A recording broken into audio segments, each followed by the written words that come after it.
sangat positif.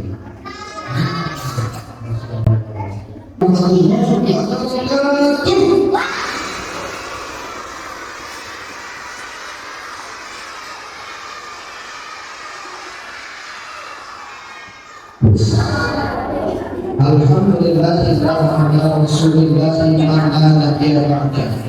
Asyhadu an la ilaha illallah wahdahu la syarika lah wa asyhadu anna sayyidana Muhammadan abduhu wa rasuluh. Allahumma salli wa sallim wa barik ala sayyidina Muhammadin wa ala alihi wa sahbihi ajma'in. Faqala Allah ta'ala fi Qur'anil Karim, a'udzu billahi minasy syaithanir rajim. Bismillahirrahmanirrahim. Yuk sama-sama kita baca ayat yang mewajibkan kita berpuasa. Ya, sudah hafal semua? Ya ayyuhalladzina amanu kutiba alaikumusiyam kama kutiba alal ladzina min qablikum la'allakum. Masya Allah. Bersyukur kita kepada Allah dengan ucapan alhamdulillah, segala puji bagi Allah. Hanya Allah sajalah Tuhan yang layak untuk kita puji. Hanya Allah sajalah Tuhan yang layak kita hanya bergantung kepadanya. Meminta segala sesuatu itu hanya kepada Allah. Betul? Kalau hari ini kita bersekolah ingin supaya kita jadi orang cerdas, kita mintanya sama siapa? Kita mintanya sama siapa? Sama siapa, Bang? Sama Allah. Boleh nggak kalau kita mau pintar minta sama dukun? Boleh? Dukun tahu nggak dukun?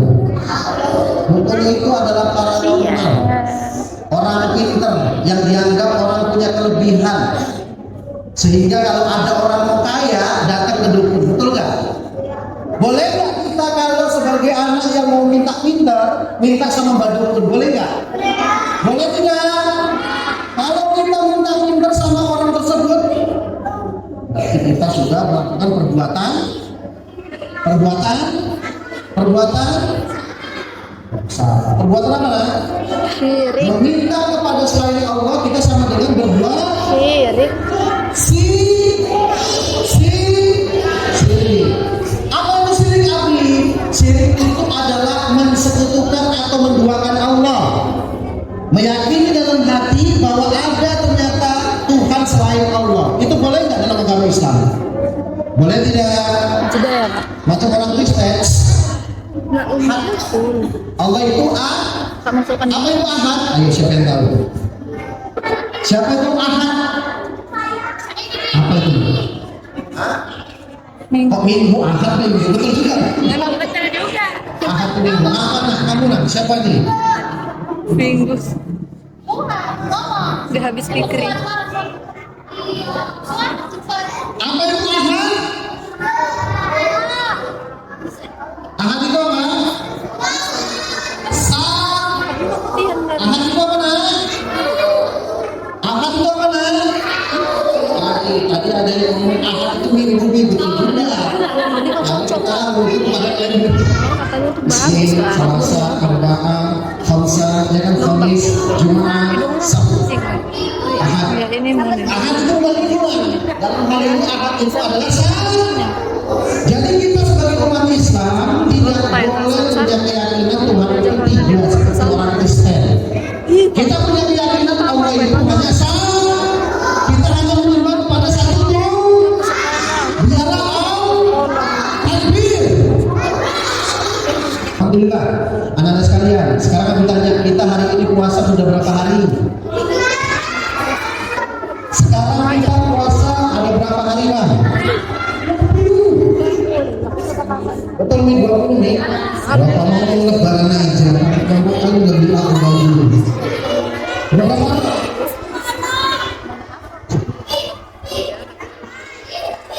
Berapa kali ada? 30. Macam lebaran berarti. 15 salah. Ini salah. Sudah di puasa yang ke 19. Alhamdulillah. Kan ya? 19 puasa kita. Berarti kan kalau kita mundur, puasa kita itu sudah hampir memasuki babak final. Sudah mendekati 10 April Ramadan 1444 Hijriah. 14 hari kemarin, kalau sama-sama kita melihat berita, ya, kalau kita hari ini di Indonesia kan melaksanakan ibadah puasa, ada yang ganggu kita nggak? Ada yang ganggu kita nggak? Satu. Ketika kita melaksanakan sholat isya dan sholat tarawih berjamaah di masjid, ada nggak yang mengganggu kita, mengusir kita dari masjid tempat kita melakukan sholat tersebut? Ada? Nggak ada. Di Indonesia kita melaksanakan ibadah itu nyaman, melaksanakan ibadah sholat itu nggak ketakutan. Tahu nggak kalian bahwa di hari 14 Ramadan kemarin ada anak-anak seusia kalian kelas 3, kelas 4 itu terpaksa harus meregang nyawa dalam kondisi berpuasa. Tahu menjaga dibom. Orang-orang tua mereka saat mereka melaksanakan sholat di masjid itu semua dihajar sama tentara Zionis Yahudi. Itu terjadi adalah di Palestina. Kondisi sampai sekarang ini begitu mencekam. Anak-anak di sana itu sedang berpuasa, tapi buka puasa mereka itu bukan pakai buah semangka, bukan makan bubur, bukan makan roti yang lezat, tidak seperti yang kalian makan ketika kalian buka puasa sampai detik. Tapi mereka ketika buka puasa, takjil makanannya mereka buat ada makanan adalah bom. Setiap waktu itu bos tahu banyak pesawat-pesawat Israel itu selalu mengincar di manakah keluarga Muslim yang ketika itu berkumpul dengan keluarganya selesai lalu. Ini kondisi hari ini yang terjadi di mana lah? Di mana nih? Tahu nggak kalian Palestina itu di mana? Di mana? Palestina itu adalah negara atau tempat yang di situ ada simbol umat Islam. Di situ ada sebuah bangunan masjid seperti tempat kita ini, yang mana bangunan masjid disitulah awal pertama kali kiblatnya umat Islam. Sebelum kita sholat, biasa kalau kita sholat itu menghadapnya kemana? Nah? Kalau sekarang kiblat kita itu mana? Di mana? Nah? Di Makkah. Di Arab Saudi, di Mekah, bangunan yang segi empat itu warna hitam. Yang biasa jemaah haji itu selalu tawaf 7 kali keliling, terus berputar terus. Kalau jemaah haji dan umrah dan sebagainya di Mekah. Dulu kan, sebelum Allah Subhanahu wa Ta'ala memerintahkan bahwa kiblat itu dialihkan ke Mekah, kiblat kita pertama adalah di Masjidil Aqsa yang berada di Palestina. Sedih rasanya kalau kita lihat. Mereka mau buka puasa dengan rasa ketakutan, takut nanti dibom sama Israel. Sementara kita hari ini makan enak, betul kan?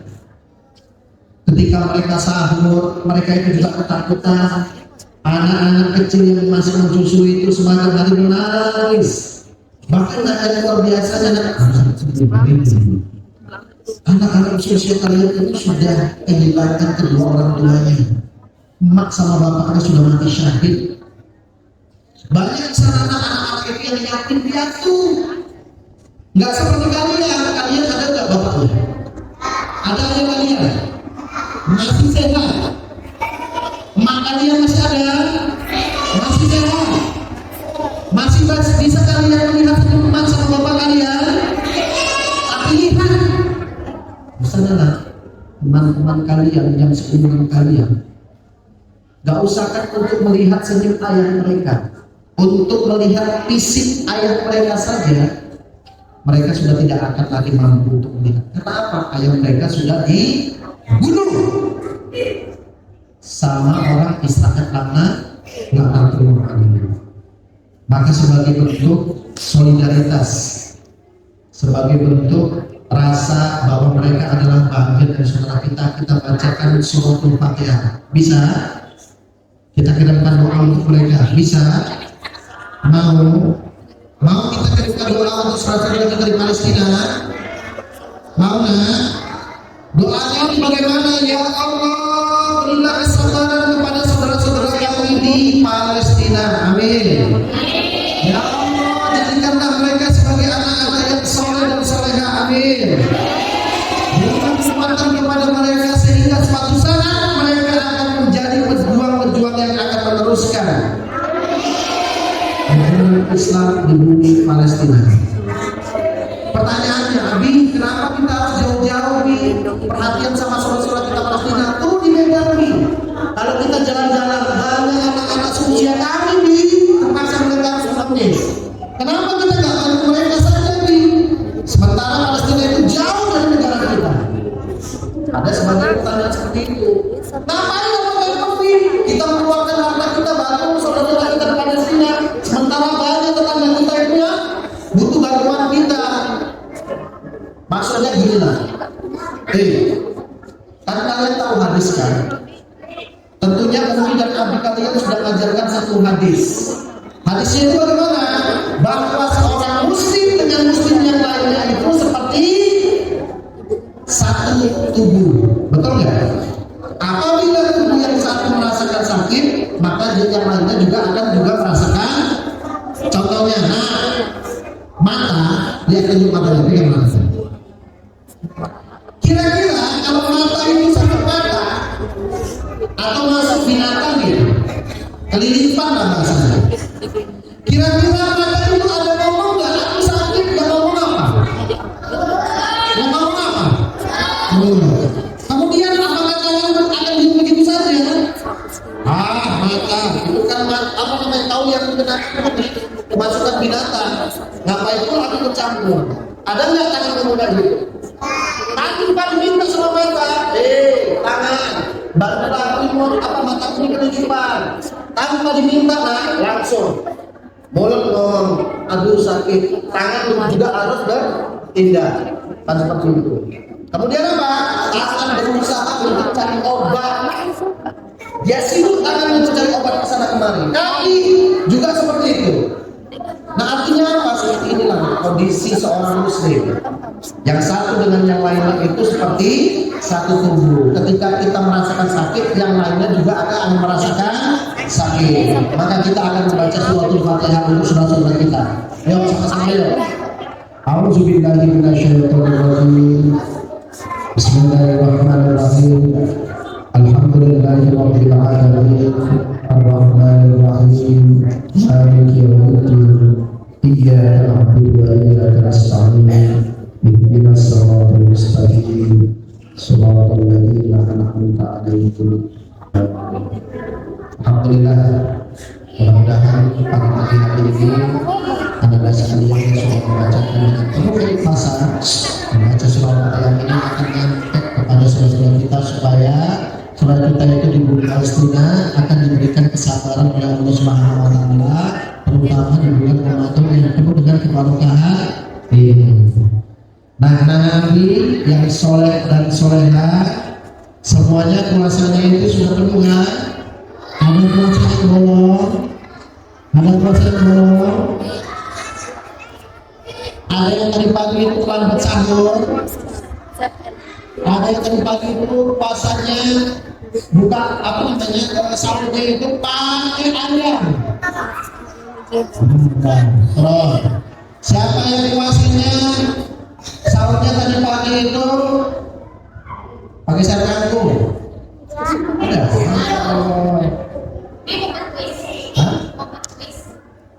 Iya. Kemudian siapa tadi pagi itu ketika sahur sarapannya itu banyak? Ya, alhamdulillah. Baik. Ya mudah-mudahan ini kita ini semuanya didoakan tetap dalam kondisi sehat dalam melaksanakan ibadah puasa. Tadi kalian sudah menyebutkan hari ini kita sudah puasa di hari yang ke 19. Tentunya selama puasa di hari yang ke-9 ini capek gak? Puasa itu capek gak? Puasa itu melelahkan gak? Puasa itu satu amalan yang bodoh atau bagaimana? Karena gini kan, kalau orang-orang kafir di luar sana mengatakan orang-orang muslim itu orang-orang yang bodoh. Bodoh kenapa? Ngapain pula pagi-pagi sampai menjelang terbenam matahari menahan lapar dan dahaga sementara bisa makan enak? Kan bodoh kan? Udah gitu ada juga sebagian yang ngomong, ngapain pula puasa? Sementara puasa itu nggak akan dapat duit, nggak akan jadi orang kaya dengan melakukan aktivitas puasa. Dan banyak sekali orang-orang yang memandang tidak baik terhadap orang-orang yang berpuasa. Jadi ternyata kita melaksanakan ibadah puasa selama sebulan penuh, dari mulai Ramadan pertama sampai Ramadan hari yang ke-29 atau 30 hari. Ternyata kita sebagai seorang muslim, kita melaksanakan ibadah puasa itu bukan supaya kita jadi orang kaya, betul? Kita melaksanakan ibadah puasa itu bukan supaya jadi orang yang pintar, betul? Kita melaksanakan ibadah puasa supaya Allah sayang sama.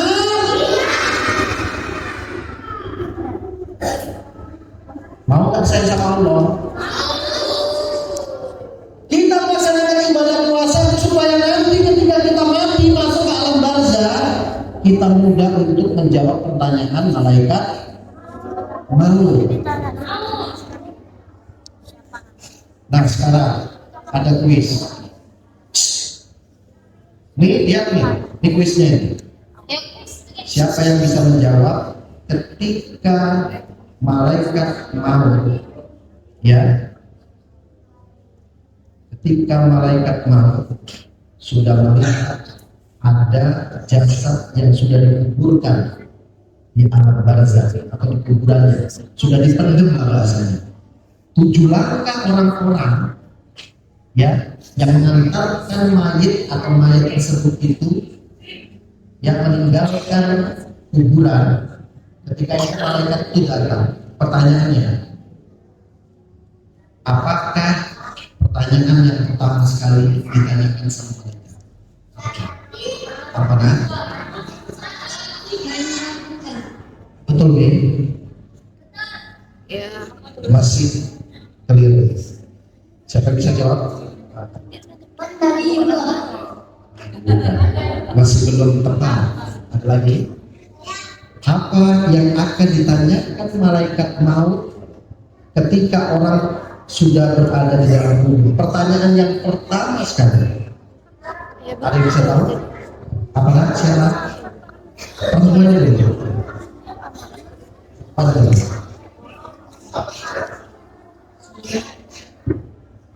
Baik, ayo. Kita tahu kualitas belajar agama seperti ini. Pertanyaan yang akan ditanyakan malaikat pertama sekali bagi orang yang baru meninggal, apa Pak? Apa Pak? Apa? Betul nih, betul nih, betul. Tapi ada yang menjawab apa dari sama kasih lagi. Cuma cece, kasih kesempatan dulu. Nah sudah tahu ya, apa pertanyaan yang pertama kali ditanyakan oleh malaikat? Bukan. Artinya apa? Artinya apa? Ya, lompat dia. Nah ternyata itu yang akan ditanyakan sama malaikat pertama sekali ketika kita mati masuk ke liang lahat. Nabi, kalau sekarang kita ditanya, gampang nggak kita jawabnya? Kalau kita ditanya, siapa Siapa Tuhanmu? Siapa Tuhanmu? Siapa Tuhanmu? Kalau sekarang kita ditanya sama malaikat umpamanya kita masih hidup, kita jangan jawab marah buka, adalah selamat semua. Tapi ingat, ketika masuk ke dalam alam kubur, yang menjawab itu bukanlah lisan mulut, itu dikunci sama Allah. Yang bisa menjawab adalah amal kita. Salah satunya adalah ibadah puasa yang kita lakukan pada hari ini. Makanya kita berpuasanya tujuannya apa? Supaya kita mudah menjawab pertanyaan malaikat. Kita melaksanakan sholat itu bagaimana tujuannya? Supaya kita mudah menjawab pertanyaan malaikat. Puasa kita, sholat kita, sedekah kita, infak kita, kemudian apa? Tilawah Quran kita, berzikir, membantu orang tua, dan lain sebagainya, bersedekah dan lain sebagainya. Inilah yang akan menjadi kekuatan kemudahan bagi kita untuk menjawab pertanyaan malaikat. Oke, yang kedua, maka hari ini benar kita harus semangat puasa. Usahakan puasa kita jangan bolong. Tahu nggak puasa bolong? Orang yang puasa bolong nanti di akhirat dikasih baju sama Allah bolong-bolong. Mau baju bolong-bolong? Sekarang ditanya, nah kalau kalian nanti waktu lebaran dibelikan baju sama orang tua, nggak usah kan bolong-bolong. Oh iya, saja ketiaknya. Kalian mau nggak pakainya? Mau nggak pakainya? Nggak usah berbanyak lah. Ibaratnya bajunya ini sudah jeblok, apa jeblok? Warnanya itu sudah pudar. Kira-kira kalian mau nggak pakainya? Kalau bajunya baru nggak? Mau nggak pakainya? Nggak mau. Kita mau lebaran itu pakai baju yang tidak koyak. Maka supaya nanti ketika di akhirat, supaya nanti di akhirat nanti dikasih baju yang komplit sama Allah, hari ini kita usahakan jaga puasa kita. Jangan sampai puasa kita itu justru hanya mendapatkan lapar dan dahaga saja. Ada hadis Rasulullah mengingatkan, hei orang-orang yang beriman, ketika melaksanakan ibadah puasa, jaga puasamu supaya puasamu itu akan dibalas pahala sama Allah. Supaya ibadah puasamu bukan mendapatkan lapar dan dahaga saja. Apa itu hadisnya? Supaya tahu. Hadis yang diingatkan oleh Rasulullah tentang orang-orang yang melaksanakan ibadah puasa tapi yang mereka dapatkan lapar dan dahaga saja. Bunyi hadisnya seperti ini. Mau tahu? Apa bunyi hadisnya? Rasulullah SAW bersabda, man shoma ramadhana imanan wa ihtisaban ghufira lahu ma taqaddama min dzambi. Barang siapa yang melakukan ibadah puasa karena Allah ya dan mengharapkan pahala, maka dosa-dosanya akan dihapuskan dari kehidupan yang telah lalu. Itu ganjaran plus dari Allah ketika puasanya benar. Tapi ketika puasanya tidak benar, Rasulullah sudah ingatkan. Apa itu? Jadi ini kan Rasulullah, Rabbu sha'imin laisa lahu min siyamihi illa ju'. Betapa banyak orang yang melakukan ibadah puasa yang mereka dapatkan itu hanya lapar dan dahaga saja. Teman-teman kalian ini seperti yang Rasulullah, betapa banyak orang yang melakukan ibadah puasa yang mereka dapatkan hanya lapar dan haus saja. Mau nggak puasanya hanya itu aja? Mau nggak? Rabbu qaimin laisa lahu min qiyamihi illa sahar. Betapa banyak orang yang melakukan sholat malam yang mereka dapatkan hanya capek dan bergadang saja. Jadi artinya apa? Hadis ini memberikan pelajaran sama kita, jagalah puasa kita supaya dapat pahala terbaik dari Allah. Mau? Nah, kuis yang kedua. Apa pertanyaannya nih?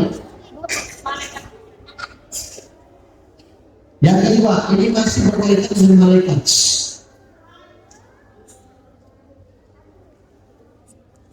Dalam kehidupan kita di dunia ini, Allah Subhanahu wa Ta'ala ada mengutus, ada memerintahkan hambanya, makhluknya yang senantiasa akan mencatat kebaikan dan keburukan. Yang mana malaikat ini tidak pernah tertidur dan tidak pernah merasa lelah. Pertanyaannya, malaikat apakah yang akan terus akan mencatat amal kebaikan dan keburukan? Ayo. Terus.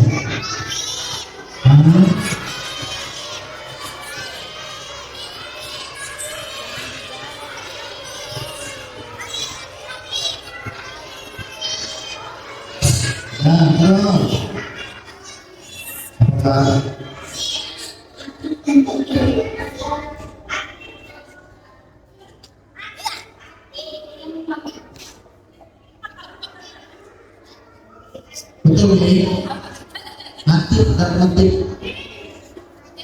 Kalau hati itu nggak sulit hati. Ada apa? Apa?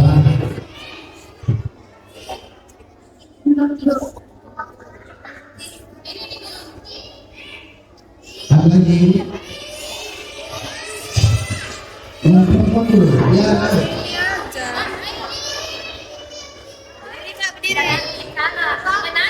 Pemimpin pria ekonomi.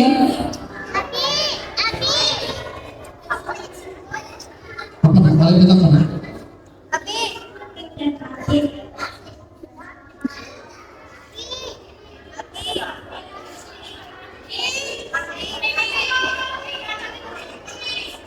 Yang pas, pemimpin ekonomi yang pas, yang sendiri.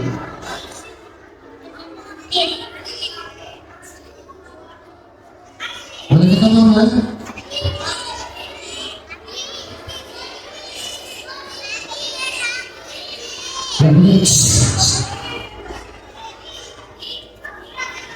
Malaikat yang akan senantiasa menjaga atau mencatat amal kebaikan manusia adalah malaikat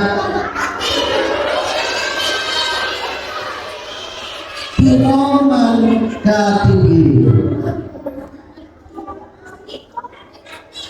Kiraman katibin atau bahasa yang selalu kita pelajari itu adalah malaikat nanti atau lagi dulu.